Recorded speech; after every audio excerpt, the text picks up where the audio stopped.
Hello mga master, magandang gabi po sa inyong lahat. Nandito po tayo ngayon sa panibagong kabanata na ating i-upload. At kung bago ka sa ating channel, please click the subscribe button and hit the notification bell para updated kayo sa ating mga susunod na videos. So, ayun mga master, sabay-sabay po nating pakinggan at ngayong gabi. Let's go!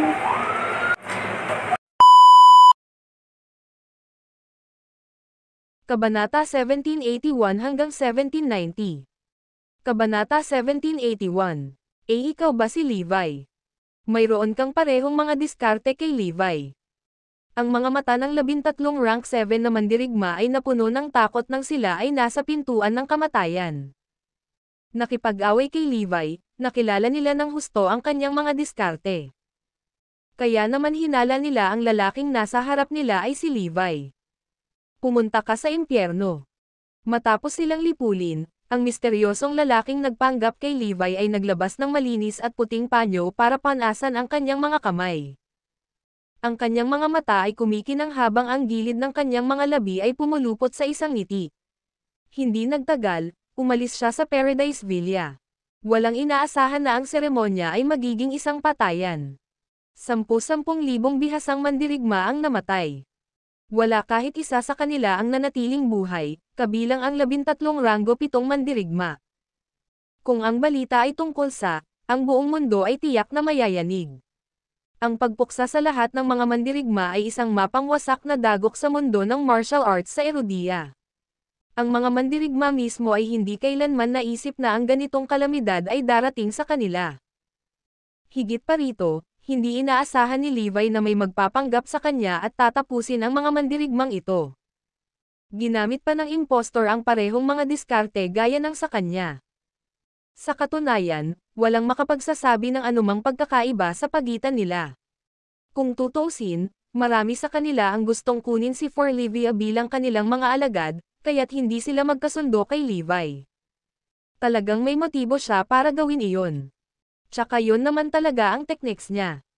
Dahil sinipa ng lahat ng naruroon ang balde, walang saksi, kaya lahat ng ebidensya ay nakaturo kay Levi bilang salarin. Ang pinakamahalaga, kahit na ang seremonya ng pagkadisipulo ay isang malaking kaganapan, walang tagalabas na naroon upang tingnan kung ano ang nangyayari, dahil lahat ng mga kalahok ay makapangyarihang mandirigma, at walang paraan na maaaring makalapit sa sinuman. Hindi may kakaila na ginawa ito ni Levi, dahil may nagplano ng lahat ng ito. Ilang sandali matapos umalis ang misteryosong lalaki sa Paradise Villa, dumating ang isang grupo ng mga lalaki. Sila ang kilalang Cardinal Hall, na namamahala sa koordinasyon ni Eragon. Bilang ang pinakamaimpluwensyang martial arts organization sa Erudia, sila ay may responsibilidad na pangalagaan ang mga martial arts-related affairs dito. Ngayong may nangyaring kakaiba sa seremonya ng pagkadisipulo, ang mga mandirigma mula sa The Cardinal Hall ang unang sumugod. 4 sila, na ang mga codename ay sina Caden, Jabez, Gerald, at Zelda. Pagtapak pa lang nila sa Paradise Villa, nagulat sila sa kanilang nakita. Anong nangyari dito? Napabuntong hininga dahil sa pagtataka, ang lahat ay tumingin sa paligid. Patay na silang lahat. Wala sa kanila ang nakaligtas dito. Nakakatakot. Napatay silang lahat sa isang galaw, kasama na ang rank 7 fighters. Gayunpaman, mas lalo silang namangha pagkatapos nilang tingnang mabuti. By the way, nakita mo na ba ang pamilya ni Levi? Sila ang sentro ng seremonya ng pagkadisipulo, tanong ng 2 metrong taas ng lalaki, si Caden. Umiling ang kalbong si Jabez. Hindi. Wala akong nakitang isa sa kanila. Si Gerald, na nakasuot ng puti, ay walang kibo na nagsabi na may nakakunot noong mukha, wala si Levi at ang kanyang pamilya. Ang tanging babae sa kanila, si Zelda, ay sumigaw sa gulat, may hanap ako. Ano ito? Agad naman siyang pinalibutan ng 3 lalaki. Lahat sila ay namatay sa parehong paraan. Malungkot ang sakit-akit na mukha ni Zelda.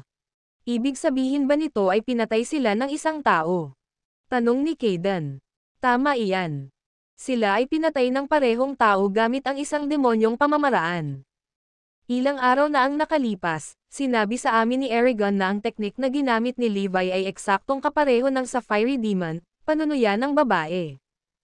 Ang 3 pang tao ay nagpatuloy sa pagsusuri sa mga bangkay. Nanatiling walang pakialam ang ekspresyon ni Gerald.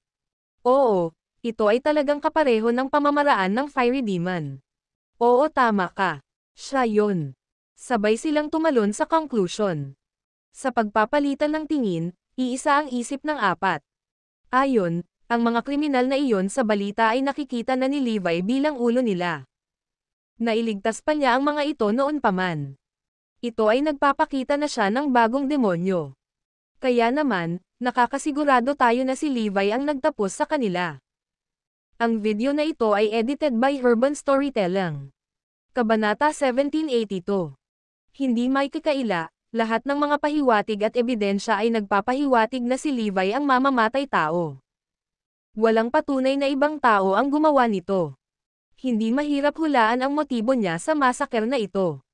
Gusto ng mga taong ito na maging alagad ang kanyang anak, kaya pinatay niya silang lahat dahil sa galit. At saka, ang isang demonyong tulad niya ay kadalasang emosyonal at hindi mahuhulaan. Baka gumawa pa siya ng ilang bagay ng walang dahilan. Tama. Walang alinlangan, si Levi ang may gawa nito. Walang sino man ang may ganoong kakayahan na lipulin ang lahat at 13 sa rank 7 na manlalaban sa loob ng ilang minuto. Tama. Heto na. Siguradong si Levi yon. Ang 4 na mandirigma ay agad na naghatol. Nakolekta pa ni Zelda ang lahat ng mga patunay. Dati, pinaalalahanan ni Eragon ang The Cardinal Hall na bantayan si Levi dahil sa kanyang kakaibang pagkakakilanlan. Oo, wala kaming pakialam noon. Pero malaking demonyo pala ang Crown King. Gaano Katikot iyon? Hindi ko maisip ang mga banta na ay dudulot nito sa martial arts world sa Erodia, komento ni Zelda. Sa takot, ang lahat ay pinagpawisan ng malamig sa kanyang mga salita. Tama ka. Tingnan mo, gumawa siya ng isang hakbang, at nagdulot ito ng gayong pagkawasak sa Erodia. Higit pa rito, lahat ng kanyang mga nasasakupan ay mga kriminal. Bawat isa sa kanila ay isang ticking time bomb. It'll be disastrous if any problem arises, pagsang-ayon ng iba. Paano natin dapat lutusin ang bagay na ito? Nag-aalalang tanong ni Jabez. Una, sirain ang lahat ng mga patunay at panatilihing kumpidensyal ang lahat dito. Huwag ipaalam ito sa sino man at magpanggap na parang walang nangyari. Pangalawa, iulat ito sa The Cardinal Hall at Eragon. Sila ang magdedesisyon kung paano haharapin ang usaping ito, dahil wala tayong awtoridad na gawin iyon, mungkahi ni Kayden. Naisakatuparan nilang 4 ang plano kaagad. By the way, nakalimutan mo na ba kung bakit tayo pumunta dito ngayon? Paalala ni Zelda. Oh, tama, narito kami upang suriin ang anak ni Levi, ang potensyal ni Forlivia. Baka sa mukha nila ang realization. Ang Cardinal Hall ay dumating dito para lamang sa Forlivia. Maaaring hindi maniwala ang publiko sa sinabi ng The Manifest Court tungkol sa kanyang potensyal, ngunit ang Cardinal Hall ay lubos na naniniwala dito. Iyon ang dahilan kung bakit sila ipinadala dito upang malaman kung gaano kagaling si Forlivia. Sa katunayan, dapat nilang ibalik siya sa The Cardinal Hall. Sa kanyang mga talento, kakaunti lamang ng mga tao ang kwalipikadong kunin siya bilang kanilang alagad. Sa makatuwid, malamang nasasali siya sa The Cardinal Hall o Eragon. Mukhang kailangan nating dalhin si Forlivia sa The Cardinal Hall. Ang kanyang ama ay isang malaking demonyo. Magiging kapahamakan kung siya ay pinalaki na isa pang demonyo. Gaano nakakatakot? Bakit ang isang malaking demonyong tulad niya ay may napakatalino na anak na babae? Ito ay ganap na hindi patas. Namilog ang mga mata ni Kayden. Sige, parang ang pangatlong misyon natin dito ngayon ay mahalaga dalhin si Forlivia sa The Cardinal Hall. Sa huli, ang Cardinal Hall ay nagpataw ng kabuuang information blackout sa mga pangyayaring ito bago nagsimulang kumalat ang balita. Maging sina Levi at Floyd ay walang alam tungkol dito. Walang ibang nakakaalam na nangyari ang gayong trahedya at nagdulot ng malaking pagkawala sa mundo ng martial arts sa Erodia. Iyon mismo ang gustong makamit ng mga nagtayo kay Levi. Bilang resulta, makikita ito sa masamang dugo sa pagitan nina Levi at Eragon. Samantala, ang mga Lopez at Black na pamilya ay lubusang naisip sa kagalakan na si Forlivia ay ipinanganak na likas na matalino. Walang ideya si Levi na binansagan siya bilang isang malaking demonyo dahil sa hindi inaasahang ideya, kakilakilabot na pangyayari. Pansamantala, nakikipagpulong si Kaden at ang kanyang team sa mga miyembro ng Council ng Dragonites. Ano? Ang mga Dragonites ay nabigla sa balita. Paano ito nangyari? Gusto talaga naming ipagtanggol si Levi, pero hindi may kakaila ang katotohanan. Maghintay ka lang, siguradong gagawa siya ng panibagong galaw. Sino ang master ni Levi, ang fiery demon na binanggit mo ngayon? Tanong ng mga Dragonite. Ang video na ito ay edited by Urban Storytelling. Kabanata 1783. Ayon sa The Cardinal Hall, sinabing kinuha ni Levi ang fiery demon. Sa sandaling ginamit niya ang kanyang mga diskarte, nakilala sila ng mga kriminal at Eragon ng sabay-sabay, dahil nakita nila ang pagkakahawig niya at ng maapoy na demonyo. Ang dating Northern Demon ay walang halaga kumpara sa Fiery Demon. Kahit ang Cardinal Hall at si Eragon ay natatakot sa kanya. Hindi katakataka na ang mga Dragonites ay na-curious kung sino siya. Siya ang ultimate god of slaughter na nangunguna sa listahan ng gem. Hingal na hingal ang mga miyembro ng Cardinal Hall. Tila, si Cyrus ay talagang nakakaakit sa kanila. Nasaan siya ngayon? Tanong ng isa sa mga Dragonites. Walang nakakaalam kung nasaan siya ngayon, kasama ang The Manifest Court. Mukhang buhay pa si Cyrus at tinuruan niya si Levi ng mga teknik niya. Isang unprecedented calamity ang paparating sa atin, snickered ni Zelda. Oo, tama iyan. Ang matuwid at ang masama ay palaging hindi magkatugma. Kahit gaano pa kalaki ang naiambag ni Levi kay Erodia, siya pa rin ang tagapagmana ni Cyrus. Sino ang makakapidyo sa kanya kung kumilos siya balang araw? Tama ka. Ang kanyang anak na babae ay maaaring palakihin na isa pang demonyo. Gayunpaman, ang mga Dragonites ay may tiwala kay Levi. Pero naniniwala pa rin ako sa Crown King. Dapat may tiwala ka sa kanya. Oo, sa kabila ng kanyang masasamang pamamaraan, ang kanyang puso ay laging dalisay. Oo, nagtitiwala kami sa Crown King. Nang marinig ang mga Dragonites na ipahayag ang kanilang hindi natitinag na paniniwala kay Levi ng sabay-sabay, ang mga miyembro ng Cardinal Hall ay natigilan, dahil hindi nila inaasahan na igalang ng lahat si Levi. Bagamat may matibay na ebidensya, nanatili silang hindi natinag. Ikinagalit nito ang The Cardinal Hall. Sige, dapat umiwas na kayo dito. Oo, wala kang karapatang makialam sa paggamit nito. Makinig ka. Dapat natin itong ilihim. Higit pa rito, kailangan nating panatilihing madilim si Levi. Nagpa siya ang Cardinal Hall na kunin ang gamit sa kanilang sariling mga kamay. Gayunpaman, hindi pa rin alam ni Levi na siya ay tinutukan ng The Cardinal Hall at Eragon. Ang huli ay nagplano na napanood upang muling makita ang mga galaw ng lalaki kung ano ang kanyang susunod na hakbang. At saka, nilalayo nilang kunin si Forlivia at hayaan ang The Cardinal Hall na palakihin siya, para hindi siya lumaki na maging demonyo. Hindi nagtagal, lumipas ang ilang araw sa isang iglap. Ano ang nangyayari? Noon, sunod-sunod na nagsidatingan ang mga tao para hanapin si Evie. Pero kahit isa ay wala pa ring nagpapakita ngayon. Oo, kung husgahan ang mga talento ni Evie, dapat mas marami ang lumalapit sa atin para sa kapakanan niya. Ang mga Lopez at Black na pamilya ay hindi maaaring balutin ang kanilang mga ulo sa biglaang pagbabago nito. Pagkatapos ng seremonya ng pagkadisipulo, parang bumagsak ang kasikatan ni Forlivia sa magdamag. Tila nakalimutan na niya ang lahat at hindi na siya hinahanap. Si Levi lang ang natuwa sa ganoong kinalabasan. Masaya ako sa sitwasyon ngayon. Pinakamabuting walang mang-istorbo o magtangkang kunin si Evie bilang kanilang alagad. Effective pala ang ginawa kong pananakot sa seremonya ng discipleship. Total, natalo ko na ang 13 na rank 7 warriors. Ang mga nakakaalam tungkol dito ay wala ng lakas ng loob na lumapit para sa Forlivia. Gayunpaman, hindi alam ni Levi na ang mga taong iyon ay nawalan na ng buhay. Walang sino man ang nagkaroon ng lakas ng loob na kunin si Forlivia bilang isang alagad dahil sa pang-aapi mula sa The Cardinal Hall at Eragon. Walang ibang dahilan na kasangkot. Sa isang lugar sa Erudia, isang grupo ng mga tao ang nagtitipon ng lihim. Labis naming sinira ang mundo ng martial arts sa Erudia sa labanan sa Paradise Villa. Maglunsad tayo ng isa pang mas malaking pag-atake. Ngumisi ang pinuno. Aasa ba tayo muli sa tulong ni Levi? May nagtanong. Siyempre, matatapos lang natin ang misyon sa tulong niya. Ang video na ito ay edited by Urban Storytelling.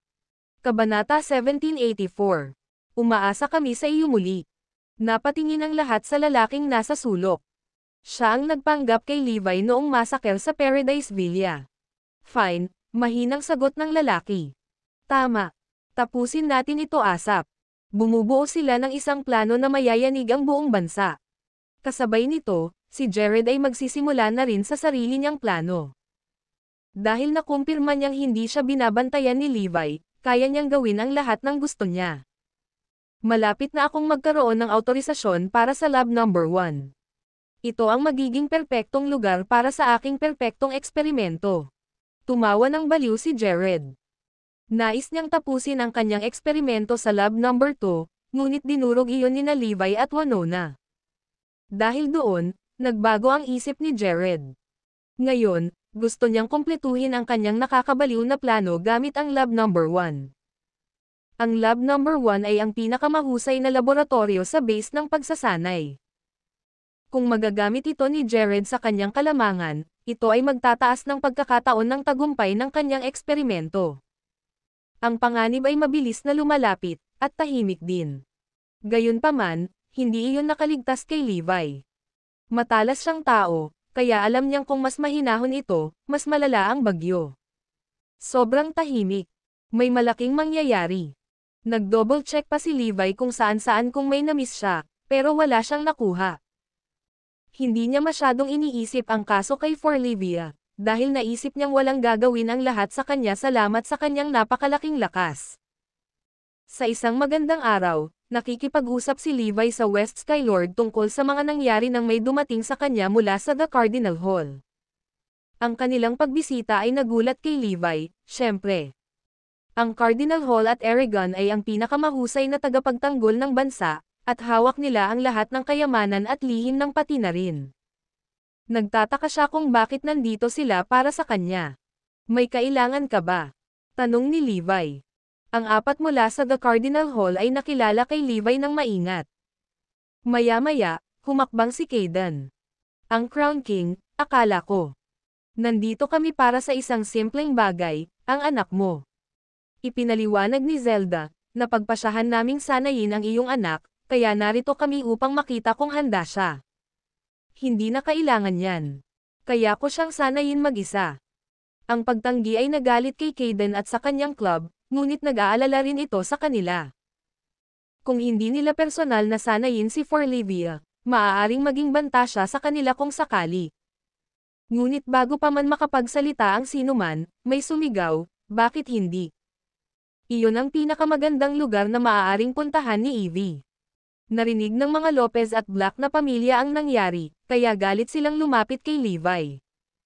Mabilis na lumapit si Cora at ang iba pa kay Kayden at sa kanyang team. Nandito ka na rin sa wakas. Sa wakas, ang Cardinal Hall at Eragon ay hindi lihim sa kasalukuyan. Alam ng lahat kung gaano sila kalakas, kaya gusto nilang sumali si Forlivia sa mga organisasyon. Hindi sila nagkaroon ng sapat na paraan upang makipag-ugnayan sa alinmang organisasyon. Iyon ang dahilan kung bakit sila ay nasa buwan upang makita ang The Cardinal Hall na binibisita sila. Nandito kami para sa bata. Nasaan siya? Tanong ni Zelda. Zoe, dalhin mo dito si Evie.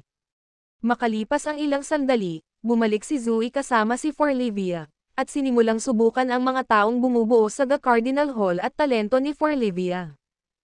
Ang Cardinal Hall ay may paraan na magagamit nila upang subukan ang talento ng isang tao. Kadalasan, ang mga may talento sa paglinang ay mahahati sa 9 na klase. Ang pang-4 o ika-5 klaseng talento ay isang pambihirang mahanap, habang ang ika-6 o ika-7 klase ay isang epoch cultivator.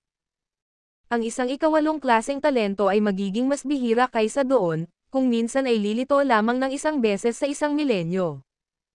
Kahit na alam nilang si Forlivia ay isang mahuhusay na magsasaka, walang naghanda sa kanila kung ano ang makikita nila.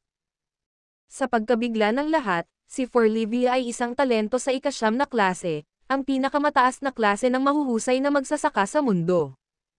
Sa madaling salita, tama ang The Manifest Court. Hindi nila pinalaki ang talento ni Forlivia. Sa katunayan, maaaring minamaliit nila siya. Ang talento lang ni Forlivia ay sapat na para makakuha ng pwesto sa Stone List. Inakala ng lahat na isa lamang siyang talento sa ika-7 klase, ngunit hindi niya inaasahan ang lahat. Tama, ibinabalik ko ang batang ito. Sasanayin siya sa ilalim ng The Cardinal Hall. Gustong makita ni Kaden at ng kanyang team ang higit pa bago sila tumawag, ngunit pagkatapos nilang mapagtanto ang nakatagong talento ni Forlivia, alam niyang walang takutol sa kanyang desisyon. Tutol ako. Ang video na ito ay edited by Urban Storytelling. Kabanata 1785. Ang mga Lopez at Black na pamilya ay nasa sabik sa balita, ngunit ang dami ni Levi ay napawi ang mga ngiti sa mukha ng lahat. Kabilang ang mga mula sa The Cardinal Hall. Dapat ay isang masayang kaganapan, ngunit sinira ito ni Levi para sa kanila. Tutol ka. Bakit? Mayroon ka bang magandang lugar sa isip? Isa na mas mahusay kaysa sa The Cardinal Hall. Tanong ng isa sa dalawang pamilya. Dito, malamig na sumagot si Levi, kaya ko siyang turuan ng sarili ko. Anak ko siya, kaya ako ang magpoprotekta sa kanya. Hindi isang organisasyon ng The Cardinal Hall. Ngunit hindi maaaring lumago si Evie kung pinapanatili mo siyang ligtas magpakailanman. Ayokong lumaki siyang walang kwenta. Kailangan niyang dumaan sa kanilang mga hadlang sa kanyang sarili. That's the only way she can grow, pangangatwiran ni Zoe. May punto si Zoe, at napaisip si Levi. Handa siyang protektahan ang kanyang pamilya magpakailanman kung magagawa niya, ngunit kailangan ni Forlivia na lumaki sa kalaunan. Siya ay naiiba sa ibang mga bata, kaya siya ay nakatadhana na pumunta sa landas ng magsasaka. Kung mananatili siya sa kanyang tabi magpakailanman, ito ay makababawas sa kanyang paglaki. Gayunpaman, hindi pa siya maibibigay ni Levi sa The Cardinal Hall. Nag-aalala pa rin siya. Wala siyang ganap na kontrol sa The Cardinal Hall, kaya kung may mangyari kay Forlivia, hindi niya ito makakarating sa oras. Totoo, ipinadala niya si Forlivia sa Wildefield, ngunit ang lugar na iyon ay nasa ilalim ng kanyang buong kontrol. Gayunpaman, iba ang sitwasyong ito. Ito ang desisyon natin, Crown King. At ito ay isang utos. Itanong mo sa mga Dragonites kung hindi ka naniniwala sa amin. Isasama nila si Forlivia ano. Gayunpaman, hindi gaanong agresibo si Zelda. Marahan niyang hinihiling si Levi, hindi mo kailangang mag-alala, Crown King. Ang iyong anak na babae ay sobrang talino. Ipinapangako namin sa iyo na makukuha niya ang pinakamahusay na paggamot sa The Cardinal Hall, at mapapabilang siya sa aming listahan ng mga nangungunang prioridad. Si Evie ang mamumuno sa bansa sa hinaharap. Si Gerald ay nanatiling tahimik sa buong panahon, ngunit sa wakas ay nagsalita siya, ang Cardinal Hall ang pinakamalakas na organisasyon sa Erudia. Wala ni isang sekta ang maihahambing sa atin. At sa sobrang galing ng anak mo, walang mananakit sa kanya. Levi, ang iyong madalas ay navito. Dapat sanayin si Evie sa The Cardinal Hall. Sinimulan ng mga Lopez at Black na pamilya ang pagsabihan si Levi, habang si Zoe ay nakatingin sa kanya. Naiintindihan niya ang damdamin nito, ngunit alam niyang kailangan nilang palayain ang kanilang anak. Levi, hindi natin siya mapoprotektahan habang buhay. Kailangan niyang lumaki at protektahan ang sarili. Para sa ikabubuti iyon. Hindi alam ni Levi ang gagawin. Ayaw niyang palayain ang kanyang anak, ngunit naglabas ng utos ang Cardinal Hall at ang mga Dragonites. Not to mention his wife and his family were put on him, and he had to think for Forlavia's future as well. Diyos ko, ano ang dapat kong gawin? Sige. Maaari siyang pumunta, ngunit saglit lang. Kapag nalaman kong inaabuso siya doon, Iuuwi ko na siya. Walang mga tanong. Bumigay si Levi sa huli. Ayos lang sa amin. Bibigyan siya ng oras para umangkop. Aalisin natin siya ngayon kung wala nang iba. Si Kaden at ang kanyang team ay nagmamadaling kunin si Forlivia, ngunit dahil bigla silang dumating, walang nakahanda para dito. Bigyan mo kami ng segundo. Gusto naming magpaalam kay Evie. Nagsimulang magpaalam ang lahat kay Forlivia. Si Zoe ang pangalawa sa huling linya, at siya ay naluluha ng magpaalam. Si Levi ang huli, at siya ay naluluha. Mabuting bata si Forlivia, kaya pinatahimik niya ang kanyang ama. Alam ni Levi na hindi niya kakayanin ang palm, kaya maaga siyang umalis. Hindi niya gustong makita ang kanyang anak na babae, pagkatapos ng lahat. Kaya tumayo siya sa labas ng tirahan at nagsimulang manigarilyo, ngunit lumipas ang ilang minuto, pinalibutan siya ni Kaden, ng kanyang team, Zoe, at lahat. Ibigay mo ang bata, Levi. Sigaw nila sa kanya. Ha? Nagulat si Levi. Ano ba? Nasa kwarto niya si Evie. Hindi ko siya kinuha, sabi ni Levi. Bullshit. Nawala na siya. Alam kong nagtatago ka sa kanya saan man. Ang video na ito ay edited by Urban Storytelling. Kabanata 1786. Single ni Jabez kay Levi, mataman siyang tinitigan. Oo. Alam namin na mayroon ka sa kanya. Huwag kang tulala. Ikaw ang huling nakipaghiwalay sa kanya. Nawala siya kaagad pagkatapos nito. Saan mo siya tinatago? Hindi mo siya basta-basta mapapaalis dahil ayaw mo lang sumama siya sa The Cardinal Hall. Halos lahat ay sinisigawan ni Levi, ngunit ibalik natin ng kaunti ang oras upang makita kung ano ang nangyari. Pagkatapos magpaalam ni Levi kay Forlivia, pumunta si Kaden at ang kanyang team sa kwarto para sunduin si Forlivia. Gayunpaman, hindi siya matagpuan. Mabilis na nagwalas ang lahat sa paligid ng manor, ngunit wala silang nakitang bakas sa kanya. Para siyang nawala sa hangin. Naisip agad ng lahat na itinago ni Levi si Forlivia. Pagkatapos ng lahat, siya ang huling nagpaalam, at si Forlivia ay nawala kaagad pagkatapos niyang lumabas ng silid. Iyon ang naging pangunahing sospek. Sinama ng tingin ni Zoe si Levi, sama ng loob at dismayado. Alam kong ayaw mo siyang pumunta. I share the sentiment, but she deserves this. Walang saysay na panatilihin siyang nakakulong sa isang hola. Mas mabuting ibigay mo siya, kung hindi. Hinimok ng lahat si Levi, ibigay mo si Evie. Nagmamadali silang bumalik sa The Cardinal Hall. Galit na galit si Kaden at ang kanyang team, ngunit natakot sila sa kapangyarihan ni Levi, kaya wala pa silang nagawa. Lahat ay nanlilisik kay Levi, hinihiling sa kanya na ibinigay ni Forlivia. Gayunpaman, ang taong pinag-uusapan ay flummoxed. Hindi niya alam kung ano ang nangyari, kaya bigla ang pagtatanong. Inabot siya ng halos 1 minuto, ngunit kung naisip niya kung ano ang nangyayari. Nanginig ang katawan niya sa galit ng mapagtantong nawawala ang kanyang anak, at naikuyom niya ang kanyang mga kamao. Anong sinabi mo? Nawawala si Evie. Nako, naglalaro pa siya. I drop ang kilo. Alam namin na mayroon ka sa kanya. Tumaas ang boses ni Zoe. Oo, nawawala siya. Kung tinatago mo siya, pakibigay mo na lang siya ngayon. Halos himatayan si Levi matapos marinig ang kumpirmasyon mula kay Zoe, ngunit pinilit niyang manatiling mabait. Shout! Shout! Shout! Shout! May kinuha sa kanya sa ilalim ng aming mga ilong. Hindi ko hahayaang mangyari iyon. At pagkatapos ay umalis si Levi na parang hangin, na iniwan ang lahat na nalilito. Anong ginagawa niya? Hindi pa rin niya binibigay. Tahan na dyan, Levi. Hinanap ni Levi si Forlivia.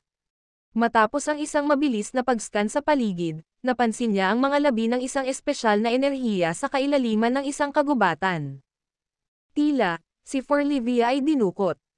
Mabilis na nagtipon ang Levi's team of secret warriors sa paligid niya, ngunit wala rin silang nakita.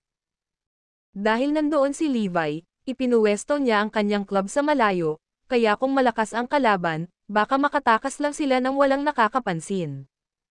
At ang kasong ito ay pinakamahusay na halimbawa. Kahit nakasama si Levi at ang mga mandirigma mula sa The Cardinal Hall sa Manor, nakuha pa rin ng kaaway si Forlivia. Shit. Hindi ako naging maingat. Napasapaw siya sa noo. Iniwan niyang mag-isa si Forlivia dahil hindi niya matiis na makita siya, ngunit nagbigay iyon ng pagbubukas sa kaaway. Sino ang kumuha kay Evie? Umungol si Levi sa matataas na langit. Sinisi niya ang sarili kung bakit hinayaan niyang dukutin si Forlivia kahit na masyado itong maingat sa kanya. Kahit na hindi niya alam kung sino ang may kasalanan, isang bagay ang sigurado, ang kalaban ay dapat na isang makapangyarihang organisasyon. Kung hindi, hindi nila maalis si Forlivia sa ilalim ng mga ilong ng The Cardinal Hall. Nakita ko. Matagal na nilang hinihintay ang opening na ito.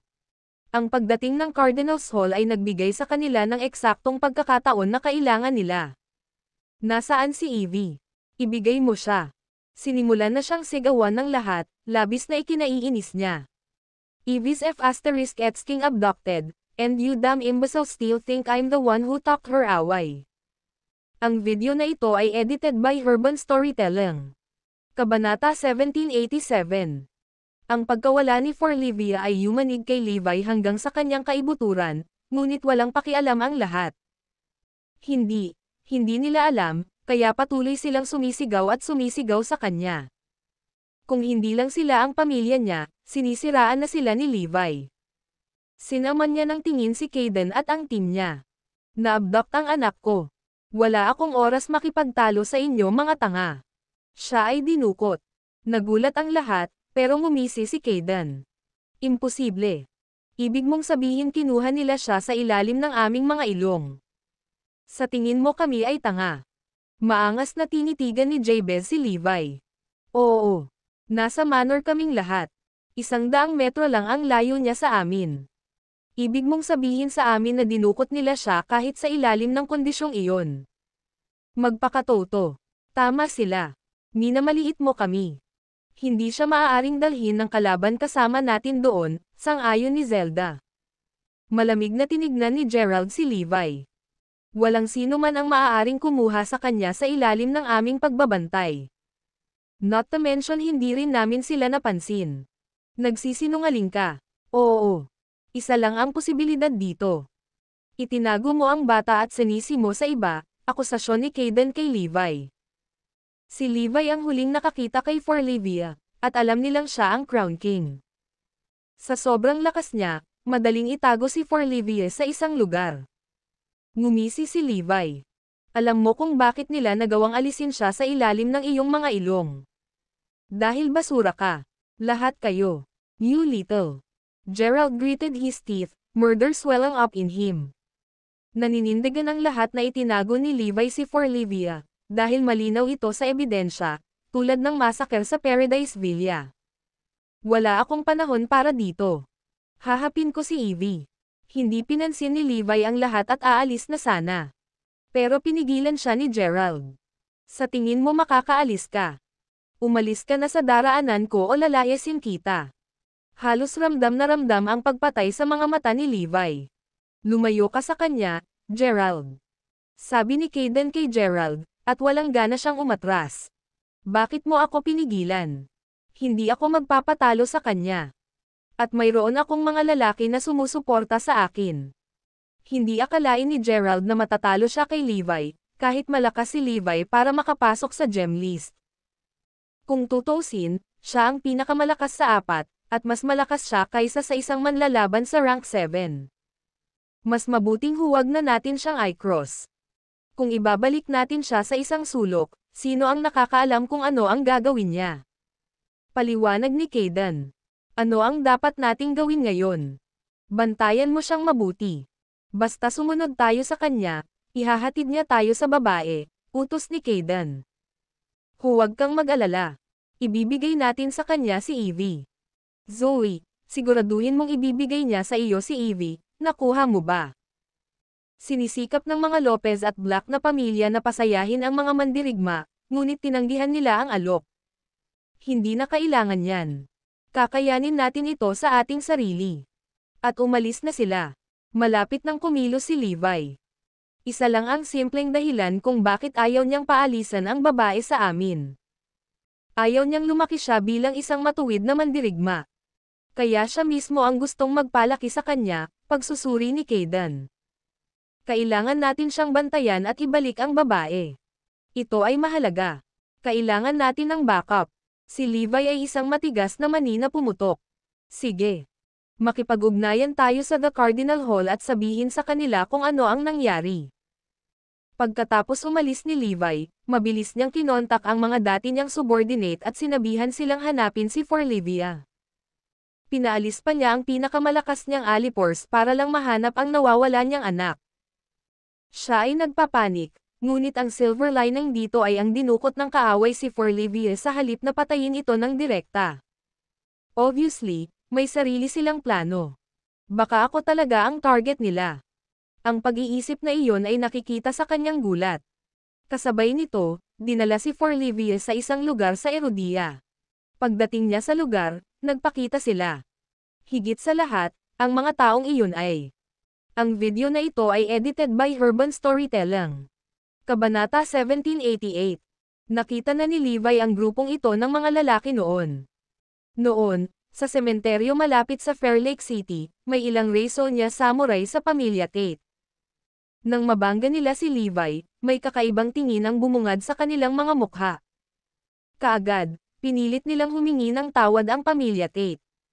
Sa sandaling iyon napagtanto ni Levi na maaaring may lihim na motibo ang grupong ito ng mga lalaki, kaya inutusan niya ang West Skylord na ipadala ang kanyang mga tauhan upang bantayan silang mabuti. Gayunpaman, hanggang ngayon, hindi sila nagpakita ng anumang hindi pangkaraniwang pag-uugali, kaya ang West Skylord ay patuloy na nagmasid sa kanila. Ang katotohanan ay ang mga taong ito ay ang mga utak, ngunit hindi ang mga tagapagpatupad. Iyon ang dahilan kung bakit hindi sila gumawa ng anumang hakbang, at walang natuklasan ang West Skylord. Kung tutuusin, sila ang may pagkana ng trahedya sa Paradise Villa. Ngayon ay nagpapadala sila ng isang karampatang mandirigma upang kidnapin si Forlivia. Salamat, Okano. Nakayuko ang lahat sa isang silhouette na nakatayo sa madilim na liwanag. Siya ay walang iba kundi si Okano Yushiro, na ang palayaw ay Shadow Samurai, dahil ang lalaki ay talagang parang anino na hindi mahalata. Maliban sa swordsman ni Raysonia, bihasa siya sa ninjutsu. Walang makakapansin sa kanya kapag nagtatago siya. Saan man ito naroroon, nagagawa niyang ay camouflage ang kanyang sarili ng perpekto, na humahalo sa kanyang paligid. Ang lalaki ay kahawig ng ulo ng obliterating god, silhouette, na pinaslang ni Levi sa Zarain. Gayunpaman, sa mga tuntunin ng ninjutsu, tiyak na mas mahusay si Okano dito. Ang silhouette ay bihasa sa pagpatay, habang ang lakas ni Okano ay invisibility. Sa makatuwid, hindi tumugon si Kayden at ang iba pang tatlong mandirigma nang kinidnap niya si Forlivia. Maging si Levi, na nasa malayo, ay hindi rin napansin, dahil hindi niya naramdaman ang anumang pagbabago-bago ng enerhiya. Tapos na ang misyon ko. Ang iba ay bahala na sayo. Sabay alis ni Okano. Ilang Raysonia samurai ang sumulyap kay Forlivia sabay-sabay na sinabi, sige, magsisimula na tayo. Sa kabilang banda, matagal nang may kutob si Levi na ang mga Raysonian na ito ay hindi maganda, ngunit hindi niya inaasahan na gagawin nila ang gayong mapangahas na pagkilos. Sa katunayan, nandito sila para sa kanya. Samantala, pinakilos ni Levi ang lahat ng lakas ng tauhan na mayroon siya. Ang buong Erudia ay galit na hinahanap si Forlivia. Alam niyang walang kabuluhan ang pagkabalisa, umupo siya, sinusubukang pakalmayan ang sarili. Gayunpaman, puno pa rin ng kaba ang kanyang puso. Halos hindi mapakali ang lalaki. Isang matinding panghihinayang ang bumalot sa kanya. Dapat ay nag-install ako ng tracker ng lokasyon sa Forlivia. Saka alam ko na sana kung nasaan siya. Nagsisisi talaga ako ngayon. Tiyak na itatanim ko ulit ang chip pagkatapos siyang iligtas. Kasabay nito, si Kayden at ang kanyang club ay nag-espia pa rin kay Levi. Paano siya mananatiling kalmado kapag nawawala ang kanyang anak? Bulong ni Jabez habang nakatitig kay Levi na tahimik na nagmumuni-muni. Iyan ay nagpapakita na ang kanyang anak na babae ay hindi nawawala. Hindi na ako makatiis. Sa wakas, hindi na nila napigilan ang sarili at nagpakita sa harap ng lalaki. Levi, sinabi mo na ang iyong anak ay kinidnap, ngunit ikaw ay nakaupo dito ng napakatahimik. Hindi ba dapat mataas at mababa ang paghahanap mo sa kanya? Tanong ni Zelda. Nakapikit ang mga mata, sumagot si Levi, ito ay hindi bagay sa iyo. Nasa foul mode ako kaya scram. Ang kanyang mapagmataas na ugali ay ikinagalit nilang apat. Hindi pa sila tinatrato ng ganito kalupit noon. Bilang ang pinakamaimpluwensyang organisasyon ng martial arts sa Erodia, sila ay higit sa lahat ng mga pagsusuri. Kahit na ang mga Dragonites ay walang pananagutan sa kanila. How dare he talk to us this way and ask us to scram? May death wish ba siya? Hayaan mong babalaan kita sa huling pagkakataon, Levi. Ibigay mo sa amin ang iyong anak. Kung hindi, kukunin ko siya sa pamamagitan ng puwersa. Matagal na kitang pinahintulutan. Akmang susugurin ni Gerald ang lalaki. Noon pa man ay gusto niyang hamanin ang Callum Aster. Boom! Biglang bumukas ang mga mata ni Levi. Putulin ang katarantaduhan at dalhin ito. Ang video na ito ay edited by Urban Storytelling. Kabanata 1789.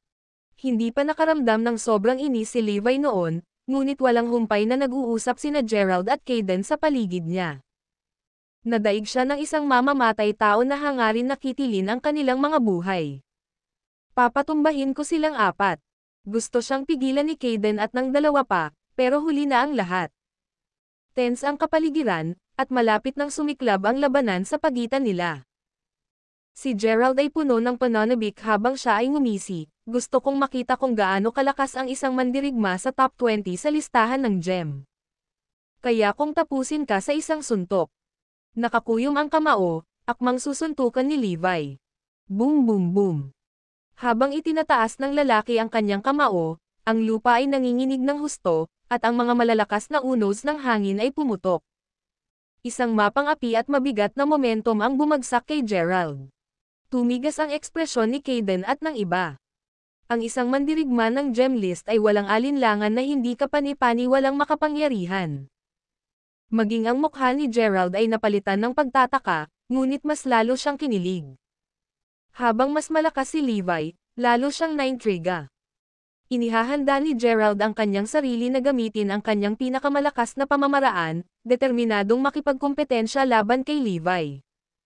Sa sandaling iyon, ang West Skylord ay nagmamadaling pumunta sa kanila. Master, may balita ako. Sigaw niya. Natigil kaagad ang labanan. Nang marinig iyon, biglang binawi ni Levi ang kanyang kamao at umalis kasama ang West Skylord. Hindi kita hahayaang makaalis sa susunod, sabi ni Levi kay Gerald bago umalis. Nagalit ang huli sa kanyang sinabi. Narinig mo ba ang sinabi niya? Hinala ko, umiwas siya sa akin dahil sa takot, singgal ni Gerald. Nagpalitan ng tingin ang apat. Ganoon ba? Natatakot ba talaga siya sa atin? Wala silang maisip na ibang dahilan, dahil kumbinsido sila na hindi nawawala si Forlivia, ngunit itinago siya ni Levi. Sumunod tayo sa kanya at tingnan natin kung ano ang ginagawa niya. Samantala, dumating si Levi at ang West Skylord sa training base sa Northampton. Master, ngayon lang namin nalaman na may nagdala kay Forlivia sa isang isla sa Eastford ng Erodia. Maghahanap sila ng master para sa kanya sa publiko. Nagsalubong ang kilay ni Levi. Sino ang nagbigay sa kanila ng karapatang maghanap ng Panginoon para sa aking anak? Nakuha na ba nila ang approval ko? Tama iyan. Inihayag nila na sino mang nag-aalok ng pinakamahalagang kayamanan ay maaaring kunin si Forlivia bilang isang alagad. Nagulat ang lalaki sa sinabi ng West Skylord.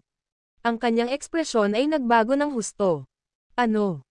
How dare they take my daughter as their disciple in such a nakakahiyang paraan? Pinipindot nila ang button ko. Isang hangin ng puot na lumabas mula kay Levi ang pumuno sa kapaligiran. Lahat ng tao sa paligid niya ay nakaramdam ng hininga at nawalan ng hininga. Ang kanyang nakakatakot at nakamamatay na aura ay napakalaki kaya't si Kaden at ang kanyang club ay natakot nang dumating sila. Nakakatakot ang aura. Hindi ba demonyo ito? Iyon ang unang pagkakataon na naranasan nila ang hangin ng puot ni Levi. Ngayon ay mas natitiyak nila na isa siyang malaking demonyo. Kung hindi natin maalis ang demonyong ito, tiyak na magugulo si Erudia balang araw. Ang mga mata ni Gerald ay kumikinang na may mali siya at nakamamatay na kislap. Sa training base, si Levi ay sumigaw sa galit, tingnan mo ang bagay ngayon. Alamin kung nasaan ang isla at ang oras ng kaganapan. Gawin ito ngayon. Na-offend na talaga ako this time. Gusto ko silang patayin, kahit sino pa sila. Nababalot ng galit si Levi. Paano ako hindi magagalit kapag ang aking anak na babae ay ginagamot sa ganitong paraan? Lahat ay kumilos at hanapin siya. Pagkatapos ay tinanong ni Levi si Floyd at ang kanyang team of secret warriors na hinanap din si Forlivia. Tinipon pa niya ang mga kriminal na nahuli niya noon at inutusan silang gawin din iyon. Marahil ang mga taong ito ay may mas mahusay na mga network kaysa sa iba. Ang eksena ng mga kriminal na nagtipon-tipon ay nasaksihan ni Caden at ng kanyang pangkat. Anong gagawin ni Levi? Bakit siya nagtipon ng napakaraming kriminal? Naghahanda ba siyang gumawa ng paniniil? Nagulat ang apat na mandirigma. Ipaalam sa Cardinal Hall at Eragon ngayon din. Hilingin sa kanila na magpadala ng mga tao sa lalong madaling panahon. Malaki ang gagawin ni Levi. Tama iyon. Si Forlivia ay magiging alagad ng isang tao. Ganyan talaga ang plano nila. Ang video na ito ay edited by Urban Storytelling. Kabanata 1790. Sa paghusga mula sa mga talento at potensyal ni Forlivia, kung ang balita ay mabalitaan, lahat ay maglalaway at maglalaban-laban upang kunin siya, maging ang mga puwersa sa Erudia o sa buong mundo. Lahat ay masigasig na makuha siya. Gayunpaman, hindi ipinakalat ng mga Raysonian ang balita, ngunit pinananatiling mahigpit itong confidential, tinatanggihan na palabasin ang pusa sa bag. Sa halip, nagpapadala sila ng eksklusibong mga imbitasyon sa mga puwersang gustong maging alagad nila si Forlivia. Ang mga inanyayahan ay nanatiling tikom ang kanilang mga bibig para sa kapakanan ng kanilang sariling mga wika. Maliban sa kanila, walang ibang nakakaalam tungkol sa kaganapan ng pagkadisipulo. Gayunpaman, marami pa ring imbitadong bisita ang dumalo sa kaganapan. Ang hindi kilalang isla sa kailaliman ng Eastford ay isang ipinagbabawal na lugar kung saan madalas mangyari ang mga bagyo at bagyo. Kahit na ang mga satellite ay madalas na hindi matukoy ang pagkakaroon nito. Karaniwang iniiwasan ng mga eroplano at barko ang anumang ruta na kinasasangkutan ng lugar na ito. Gayunpaman, pinili ng mga Raysonian ang islang ito bilang venue. Iyon ang dahilan kung bakit hindi sila matuntel ng West Skylord ng mabilis, kahit na siya ang may pinakamagandang departamento ng panektik. Sa isla, matagal nang dumating ang Raysonian Samurai. Isang helicopter ang lumapag, at dinala ng kanilang mandirigma si Forlivia sa venue. Ang venue ay pinalamutian din ng maayos. Nakakulong si Forlivia sa backstage. Nanatiling tahimik si Forlivia habang kumukurap-kurap ang kanyang malaki at bilog na mga mata. Hindi siya umiyak, hindi rin siya nanggugulo. Pagtingin sa lugar na may tame-time na ekspresyon, tila nag-iisip ng solusyon ang dalaga.